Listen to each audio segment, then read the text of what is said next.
Welcome to Barbara Ruby's world. Her life has been thrown into chaos when she learns she may be the sole heir of her multi-millionaire uncle's estate.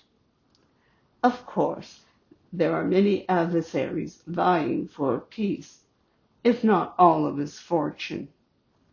Barbara's determined to show her son Curtis the home in Niagara-on-the-Lake where she spent her childhood Christmases.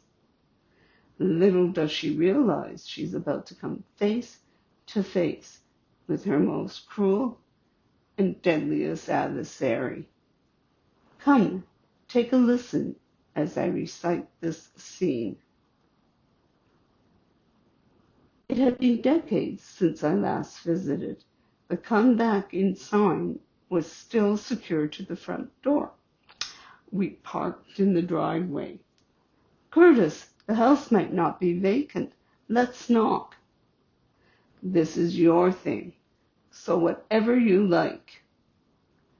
I can't stop thinking about the Christmases we spent here. I can still hear Stanley's voice. Ho, ho, ho, ho, my family. Nastarovia to you all. May we have many more Christmases together. I'll show you the clips tonight. Great. We can munch on popcorn while we're watching. I visualized the puddle of blood on the floor and shuddered. The fear from that last Christmas felt as real as it had back then. Curtis pointed to the house. Look! I was surprised to see Angie appear at the front door. Not wearing a coat this time, but still with plenty of makeup. She flew down the steps. The speed at which Angie approached us reminded me of the speed with which we left that last Christmas evening. I recalled the lines etched on my father's forehead, my mother's lips pressed tightly together, and Joey staying quiet, holding Mom's hand. My leg jiggled nervously. Angie shouted through the closed car window. I'm the owner of this establishment. We don't usually have strangers visit. Is there something I can help you with? I opened my window to talk to her, but she spoke directly to Curtis. Sweetie, perhaps I can be of service. You look like you may have a craving. You can have your pick of 3 girls. 3 girls? At first, I didn't know what she was talking about.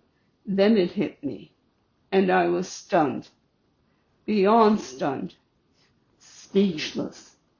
I turned to the house and glimpsed a young girl looking out the upstairs window. She couldn't have been older than 16. Are all the girls so young? I wanted to vomit.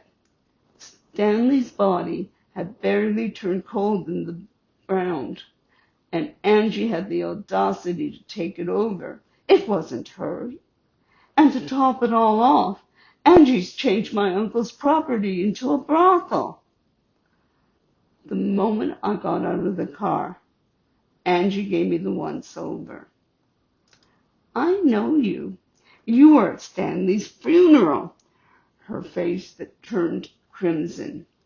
I raged. Don't think I'm not going to report you to the police. She yelled back. Don't think I can't hurt you. Curtis's mouth fell open. Holy crap.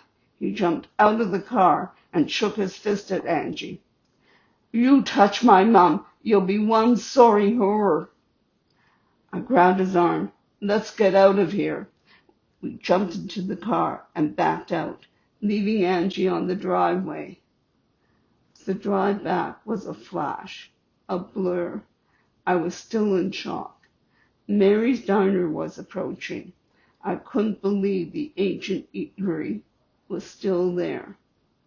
It was our family's favorite restaurant on the way home from Stanley's way back when. I could still taste the sundaes with the cherries on top. Curtis, see that sign? Pull over. I need a drink. Maybe a vodka straight up. We entered, and I was surprised to see they still had booths with refurbished vinyl seats. They didn't have vodka, so we settled for coffee. Mom, that woman said she could hurt us. Let's show her we mean business. We'll rent a ferocious dog and sick it on her.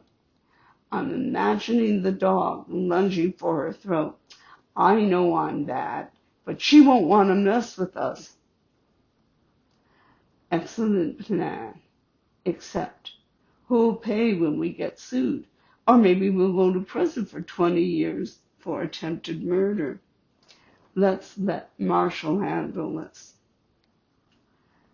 No one will believe this. I can hardly believe it myself. Curtis continued making jokes about Angie while we sipped our coffees, a dangerous thing to do while holding a hot beverage. The best was when Curtis proclaimed, I think I'd change my name to John. A better levity can't hurt. But what just happened isn't funny. By the way, that woman's name is Angie Brown, and she's dangerous.